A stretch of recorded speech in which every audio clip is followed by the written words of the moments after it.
ગામડાઓમાં ફ્રીવાળું meditation centre હતું, ખબર છે? જેમ અત્યારના લોકો પોતાનો સ્ટ્રેસ દૂર કરવા માટે અલગ અલગ મેડિટેશન સેન્ટરમાં જતા હોય છે, જ્યાં અલગ અલગ એક્ટિવિટી કરતા હોય છે અને એના પૈસા ભરતા હોય છે.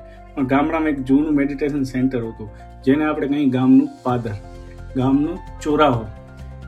ત્યાં લોકો પોતાનું કામ પતાવીને ભેગા થતા અને વાતું કરતા, ચાય પીતા.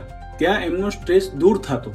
જ્યારે આપણે આપણા મિત્રો સાથે બેસીને તો એ ત્યાં જ એક મેડિટેશન છે, તે જ આપણું સ્ટ્રેસ દૂર કરે છે. ત્યાં આપણે ભેગા મળીએ, એકબીજાની વાતો શેર કરીએ, આજે શું કર્યું, આપણે જૂની વાતો યાદ કરીએ અને જૂની વાતો યાદ કરીને ખુશ થઈએ. આ જ એક મેડિટેશન છે. પણ આપણે આજના યુગમાં એ ભૂલી ગયા છે. આપણે મેડિટેશન થવા માટે અલગ અલગ એક્ટિવિટીનો સહારો લેતા હોય છે. પણ રિયલમાં મેડિટેશન છે ને, મિત્રો સાથે બેસવું, એમની સાથે ચાય પીવી, અનલોજિકલી વાતો કરવી, જૂની વાતો યાદ કરીને ખુશ થવું, આ જ એક મેડિટેશન છે. જય માતાજી.